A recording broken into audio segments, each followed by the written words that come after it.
Okay, आज के class में हम लोग सीखने वाले हैं concept regarding centroid of a triangle and some questions from section formula which were left earlier. तो सबसे पहले कॉन्सेप्ट सीख लेते हैं सेंट्रोइड का है क्या, तो देखते हैं।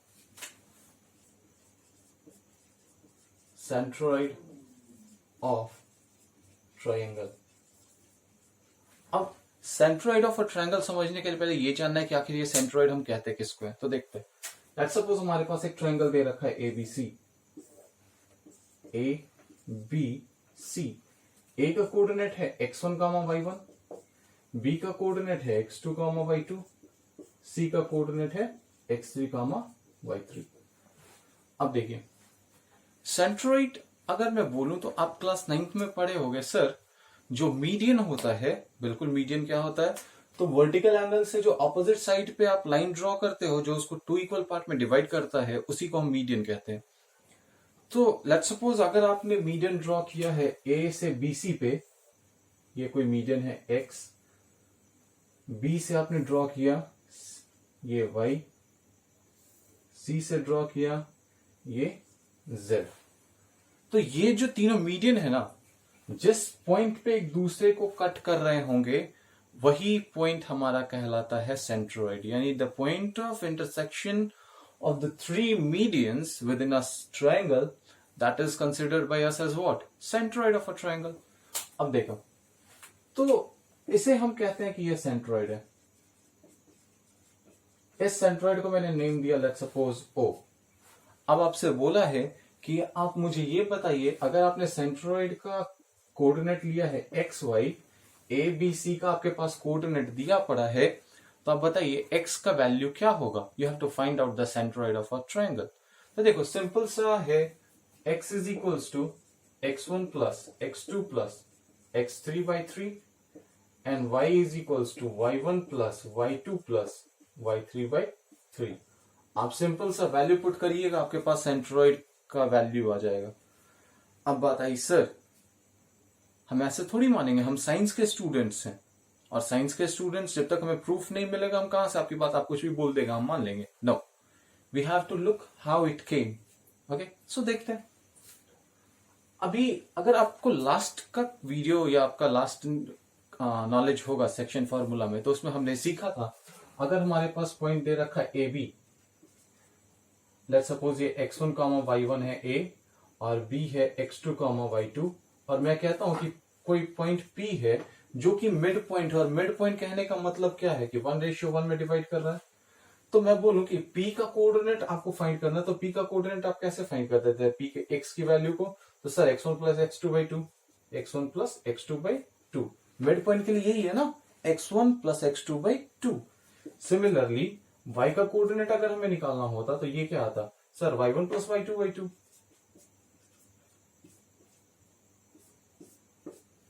आई होप ये चीज आपको लास्ट वीडियो से आपको पता होगी। तो अब देखिए, यहां तक आपका पता है सर, अगर मिड पॉइंट दिया है तो सिंपल सा फर्स्ट प्लस लास्ट/2 मिड पॉइंट के लिए। अच्छा, मुझे ये बताना, मीडियन के बारे में अगर आपको बताया गया या अभी मैंने बताया कि 2 इक्वल पार्ट में डिवाइड करता है, तो अगर 2 इक्वल पार्ट में डिवाइड कर रहा है यहां पे भी, तो तुम कह सकते हो BX और XC का रेशियो सेम होगा 1:1। 2 इक्वल पार्ट्स अगर मैं बोलूं कि एक लाइन है 4 सेंटीमीटर का, मैं उसे 2 इक्वल पार्ट में डिवाइड करता हूं, तो 2 का होगा।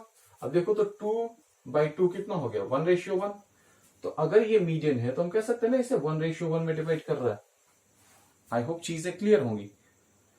तो सर 1:1 में डिवाइड कर रहा है, तो हम कह सकते हैं कि ये मिड पॉइंट है x। अगर ये x मिड पॉइंट है, तो तुम क्या x का कोऑर्डिनेट निकाल सकता है, बिल्कुल निकाल सकते हैं सर। मिड पॉइंट के कॉन्सेप्ट लगा दीजिए ना, x1 प्लस x2/2, तो लगा देते हैं। ये हमारा x1 का काम कर रहा है y1 का, ये हमारा x2/2 का। तो देख लो x का कोऑर्डिनेट कैसे मिलेगा, x2 plus x3/2। Similarly y का कैसे मिलेगा, y2 plus y3/2। I hope ये सारी चीजें आपको क्लियर हुई होंगी। अब सर, अब देखो ना, इसका कोऑर्डिनेट निकालना है। अब इधर की सारी चीजें भूल जाओ, अब बस आप ये देखो, x, a और x दे रखा है। अगर a और x दे रखा है, आपको ये भी क्लास 9 में बताया गया था, या हम लोग आगे सीखेंगे ट्रायंगल जब हम पढ़ेंगे तो हम आपको बताएंगे, आपने पहले से जान रखा है कि सर अगर मीडियन एक दूसरे को इंटरसेक्ट कर रहा है, एक दूसरे को काट कर रहा है, तो एक पर्टिकुलर रेशियो में करता है, और वो रेशियो कितना है? 2:1। याद रखना, मीडियन जिस रेशियो में एक दूसरे को डिवाइड करता है वो कितना होता है? 2:1। इसको हम आगे देखेंगे जब हम ट्रायंगल्स पढ़ेंगे, तो इसको प्रूफ करेंगे कि ऐसा मैंने क्यों कहा, या फिर आपने जब क्लास 9th में ट्रायंगल चैप्टर पढ़ा था तो आपके टीचर ने आपको बताया होगा। तो देखते हैं। सर 2:1 में तो कर दिया। अब देखो, इधर हम भूल जाते हैं, मेरे पास सिर्फ एक लाइन है ax, हमें x का कोऑर्डिनेट फाइंड आउट करना है, x और y का। लेट्स सपोज इसको हम m मानते हैं, इसको n मानते हैं। अब आपके पास होता है sir x is equals to mx2 plus nx1 by m plus n। m की वैल्यू 2, x2 की value x2 plus x3 by 2 plus n की n की वैल्यू 1, x1 की वैल्यू x1 ही है, by m plus n, 2 plus 1 that is 3। I hope बस मैंने values put किया है, आपको यहां तक चीजें समझ में आई होंगी। अब देखिए 2 से 2 कैंसिल आउट हो गया, यहां से क्या बचा? x2 plus x3 plus 1 into x1 that is x1 by 3। इसी को मैं अरेंज करके लिखूं तो x1 plus x2 plus x3 by 3। देख लो सेम आ गया। सिमिलरली अगर मैं y के लिए काम करना चाहूं तो y का भी वही होगा। Sir y is equals to m/2 plus n/1, y में m plus n। The value of m is what? 2, y2 is y2 plus y3/2 plus n की जगह पे 1, y1 की जगह पे y1 by m plus n। 2 plus 1 कितना? 2 plus 1 3। मैं direct इसको अरेंज करके लिख दे रहा हूं, y into y1 that is y1 plus y2 plus y3/3। तो सिंपल सा कॉन्सेप्ट है। अगर आपसे सेंट्रोइड पूछा है तो आप डायरेक्टली करोगे सर, अगर तीनों पॉइंट्स के कोऑर्डिनेट्स दे रखे हैं अगर ट्रायंगल के, तो आप एक काम करिए x1 plus x2 plus x3/3 कर दो, या y का पूछा है तो y1 plus y2 plus y3/3 कर दो, आपको सेंट्रोइड का वैल्यू मिल जाएगा। आई होप ये चीज क्लियर हुई होगी। अब देखते हैं क्वेश्चंस करके कि ऐसे में क्वेश्चन कैसे देता है, देखते हैं। तो हमसे क्वेश्चन में कह रहा है find the centroid of triangle ABC. एक ट्रायंगल है एबीसी, इसका हमने सेंट्रोइड फाइंड आउट करना है, और जिसमें कहा है ए का जो कोऑर्डिनेट है वो है -3,0, बी का कोऑर्डिनेट है 5,2, 5,-2 है, सी का कोऑर्डिनेट है -8,5। ओके, अब देखो, आपने पता है सर आपने फाइंड आउट क्या करना है? सेंट्रोइड फाइंड आउट करना है। तो सेंट्रोइड फाइंड आउट करने का तरीका क्या? बस सिंपल सा x1 plus x2 plus x3/3 कर दीजिए। y का कोऑर्डिनेट करना है तो y1 plus y2 plus y3/3 कर दीजिए। कर देते हैं। तो x का कोऑर्डिनेट फाइंड आउट करना है तो x is equals to x1 की वैल्यू -3, x2 की वैल्यू +5, x3 की वैल्यू -8/3। देख लो 3 और 8 11, 11 और में से 5 गया तो बचेगा 6, यानी -6/2 कितना आ गया? -3, तो कितना आएगा? -2। तो यानी हमारे पास x की जो वैल्यू मिली है वो कितनी मिल गई? -2। इसी तरीके से अगर y का कोऑर्डिनेट निकालना हो तो y के लिए सर वही concept, y1 plus y2 plus y3/3। तो देख लो 3/3 कट के कितना आएगा? 1। देयरफॉर आपका जो सेंट्रोइड, लेट सपोज सर आपका O था या P था, तो O का कोऑर्डिनेट कितना हो गया? -2,1। आई होप सेंट्रोइड निकालने का तरीका आपने समझ में आया होगा। अब कुछ ऐसे क्वेश्चंस देखते हैं जिसमें हमें वैल्यूज दे रखे हैं और रेशियो फाइंड आउट करने। कल हमने वैसे क्वेश्चंस लास्ट वीडियोस में किया था जिसमें कि दोनों पॉइंट का वैल्यूज दे रखा था, m और n का रेशियो पता था, और हमें फाइंड आउट करना था कि वो पॉइंट का कोऑर्डिनेट क्या है। आज कुछ ऐसा क्वेश्चंस करेंगे जिसमें हमें वो कोऑर्डिनेट्स दिए होंगे लेकिन हमारे पास रेशियोज नहीं होगा। तो चलो देखते हैं। ओके, तो देखते हैं, हमारे पास 2 क्वेश्चंस हैं, इन 2 को सॉल्व करने की कोशिश करते हैं और कॉन्सेप्ट को समझते हैं कि कैसे हम सारे क्वेश्चंस को डील करेंगे। तो मैंने पहला क्वेश्चन लिखा है, find the ratio in which the point P x,2 divides the line segment joining the points A 12,5 and B 4, -3. Also find the value of x. दूसरा the coordinate of a one end point of a diameter A B of a circle A 4, -1 and the coordinate of a center of a circle are 1, -3. Find the coordinate of B. चलो ठीक, देखते हैं। पहले हम question number start करते हैं 2 से, फिर आएंगे ए पे। तो देखो क्या है, coordinate of a one end point of a diameter A B. एक सर्कल है, इसमें डायमीटर जो है वो दिया पड़ा है ए बी। कह रहा है जिसमें ए का कोऑर्डिनेट है 4, -1। आपको बी का कोऑर्डिनेट फाइंड आउट करना है, तो हम इसको मान लेते हैं x, y। अब देखो आपसे कहा है the coordinate of centre of a circle are 1, -3। जो सेंटर है उसका कोऑर्डिनेट कितना है, 1, -3। अब आपसे पूछा है कि coordinate of B find out करिए। देखिए कितना आसान है, बस चीजों को समझ में आना चाहिए।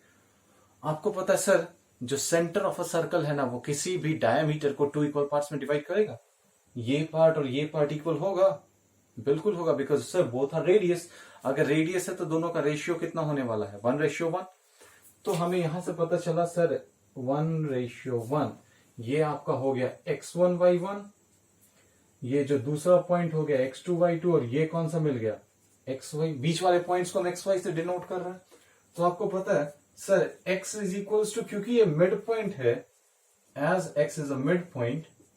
आपको भी हमने समझाया क्योंकि ये डायमीटर है और सेंटर है, तो सेंटर मिड पॉइंट होगा। तो मिड पॉइंट के कारण ये होगा क्या, x1 + x2/2 के बराबर x की value. What is the value of x? x की वैल्यू सर 1 है। What is the value of x1? That is 4, plus what is the value of x2? That is x by में 2। Solve करोगे तो 2 = 4 + x, और यहां से मिलेगा x = -2। I hope ये चीज आपको क्लियर हुई होगी कि x की वैल्यू हमारे पास कितनी मिली, -2। अब देखिए y के लिए काम करते हैं, तो y के लिए भी सर, y के लिए भी तो ये मिड पॉइंट होगा। तो y = y1 + y2/2। देख लो y की वैल्यू कितनी दे रखी है, -1। y की वैल्यू है -3, y1 की वैल्यू है -1, प्लस y2 की वैल्यू हमें फाइंड आउट करनी है y2। तो ये हो जाएगा -6 इज इक्वल्स टू -1 + y2। ये इधर माइनस में उधर गया प्लस में, यानी -6 + 1 दैट इज -5। सो y2 की वैल्यू क्या मिल गई, -5। तो आपको पता चला कि सर जो b का कोऑर्डिनेट है वो कितना होने वाला है, -2, -5। तो इस तरीके से अगर आपको रेशियोज, यहां पे तो सर हमने क्वेश्चन को पढ़ के रेशियो समझा, यहां पे रेशियो फाइंड आउट ही करना है। ठीक है, रेशियो फाइंड आउट करते हैं। देखो अगर कभी भी ऐसा क्वेश्चन आपने मिलता है कि जहां पे आपको रेशियो फाइंड आउट करना है, तो आप अपने मन से आप उसको k/1 मानो, m/1 मानो, 3z/1 मानो, कोई एक वेरिएबल रेशियो 1 मानो। अब किसी के दिमाग में आ रहा होगा सर अभी तक आपने जितने क्वेश्चंस बताए उसमें m/n मान के करते थे, अभी आप बोल रहे हो k/1 मानो, ऐसा क्यों? तो देखो जब आप एक को सॉल्व कर रहे हो तो x के रेस्पेक्ट में कितने इक्वेशन मिल रहे हैं, सर एक इक्वेशन है। यहां पे अगर m और n लेके करोगे तो कितने वेरिएबल मिल जाएंगे, 2 वेरिएबल मिलेंगे। ऐसा नहीं कि ऐसे नहीं बनेगा, बनेगा, लेकिन आपको पता है सर अगर एक इक्वेशन है, एक वेरिएबल है, तो चीजें आसानी से निकल सकती हैं। लेकिन अगर एक इक्वेशन और 2 वेरिएबल है तो फिर वहां पे मेरे पास एक ही काम बचता है, वो है सब्स्टिट्यूशन मेथड। आप कितने वैल्यूज पुट करोगे, बहुत ज्यादा करना पड़ेगा, चेक करना पड़ेगा कि कौन से वैल्यू पे वो इक्वेशन सेटिस्फाई कर रहा है। तो इसीलिए हम क्या करते हैं कि क्योंकि हमें एक इक्वेशन मिलने वाला है, तो एक को हमने वेरिएबल माना, दूसरे को कांस्टेंट k/1 मान के सॉल्व करेंगे। आई होप ये चीज दिमाग में रहेगी। जब भी आपको रेशियो फाइंड आउट करना है तो आप उसको k/1 मानो, m/1 मानो, n/1 मानो, कुछ भी मानो, एक वेरिएबल एक कांस्टेंट। तो हम काम करते हैं। तो कह रहा है कि find the ratio in which the point P divides the line segment joining the point A। देख लो A का कोऑर्डिनेट है कितना, 12,5, B का कोऑर्डिनेट है 4, -3, और कहा है पॉइंट P जो कि है x, 2। आपसे बोला किस रेशियो में डिवाइड करेगा, तो हम सर कर देंगे अपने मन से k/1 में। हम खुद से लिख देंगे let the ratio B k/1। 1। अब देखो m की जगह पे क्या मिला, k n की जगह पे कितना मिला 1, तो x की वैल्यू कैसे निकल सकती है, तो सर x की वैल्यू निकलेगी mx2 प्लस nx1 बाई में m प्लस n। x के जगह पे कितना है, तो सर x के जगह पे x ही दिया, तो x रहने दो। m की जगह पे कितना है, k है। x2 की जगह पे कितना है, x2 की जगह पे सर x1 x2 की जगह पे 4 है, यानी ये हो जाएगा 4k प्लस n की जगह पे कितना 1 है, x1 की जगह पे 12 इंटू एक कितना हो जाएगा 12 हो जाएगा, m plus n that is k plus 1। अब देखो अभी जिस चीज से हम बच रहे थे वही चीज आ गया। हम सोच रहे थे कि एक इक्वेशन है, एक वेरिएबल रहता तो मेरे लिए काम आसान हो जाता। यहां पे देख लो k भी वेरिएबल है, x भी वेरिएबल है, इक्वेशन कितना एक, तो यहां से सॉल्व करना हमारे लिए मुश्किल है थोड़ा। तो हम ये देखेंगे कि ऐसा कौन सा वैल्यूज है x और y में जिसमें सारे वैल्यूज दे रखे हैं। आपका दिमाग कहां जाना चाहिए, ऐसे वेरिएबल को देखेंगे या ऐसे पॉइंट्स को देखेंगे जिसमें तीनों की वैल्यू दे रखी है। अगर x है तो पूरा x दिया हो, y है तो सारे y, y1 y2 और y का वैल्यू दिया हो। तो कौन सा वैल्यू दिया हुआ, देखिए यहाँ पे y का वैल्यू दिया है, y1 दिया है, y2 दिया है, यानी पहले हम y की मदद से k की वैल्यू निकालेंगे और फिर यहाँ पे k की वैल्यू पुट कर देंगे, हमारे पास आंसर तैयार होगा। देखते हैं सर, अगर हम करते हैं y is equals to my2 यानी k इंटू -3 के plus ny1 1 into 5 that is 5 by k plus 1। अब मेरे को ये बताना y की वैल्यू कितनी है, y की वैल्यू 2 है तो पुट कर दिया 2 is equals to -3k plus 5 by k plus 1, cross multiply यानी 2k प्लस का 2 is equals to -3k plus का 5। इसको सॉल्व करेंगे तो देखो ये इधर -3 इधर आ जाएगा तो क्या हो जाएगा +3 हो जाएगा, 2 के और 3 के कितना हो गया 5 के। अब 2 इधर प्लस में है, इधर आएगा तो माइनस का, तो 5 में से 2 गया यानी 3, यानी k की वैल्यू क्या मिल गई 5/3। आई होप ये चीज आपको क्लियर। यहाँ पे हाँ हमने थोड़ा गलत लिख दिया, ये है हमारा कितना 3/5, यानी k का रेशियो कितना मिल गया है 3:5। अब बस आपने पता है सर जो लाइन डिवाइड कर रहा था ना वो कर रहा था k:1 में, इट मींस k की वैल्यू कितनी 3/5 बटे में 1 दैट इज व्हाट 3/5। यानी अब आपको पता चला कि जो रेशियो में जिस रेशियो में ये डिवाइड कर रहा है वो रेशियो कितना है 3/5। यानी यहां से आप कह सकते हो m की वैल्यू 3, n की वैल्यू 5, n की वैल्यू। अब आप सिंपल सा यहाँ पे k की वैल्यू पुट कर, तो देखो हम कर दे रहे k की वैल्यू कितनी ला रखे हो x is equals to 4 into k की जगह पे कितना 3/5, तो 3/5 प्लस 12 बाई 3/5 प्लस 1। सॉल्व करेंगे x इज इक्वल्स टू 4 थी 12 प्लस 5 और 12 बटे में एलसीएम ले लेगा तो 3 प्लस 5 बटे में 5। इसको और सॉल्व करें तो हमारे पास, मैं इसको यहां पे सॉल्व कर रहा हूं यहां पे, तो देखो x इक्वल्स टू हमारे पास क्या आ गया 12, 5 का एलसीएम लेंगे 12 5 60, 60 और 12 होता है 72, 72 बटे में 5 डिवाइडेड बाई 5 3 8, 8 बटे में 5, 5 से 5 साफ हो गया, 72 कटता है कितनी बार में 9 बार में, यानी x की वैल्यू क्या मिल गई 9।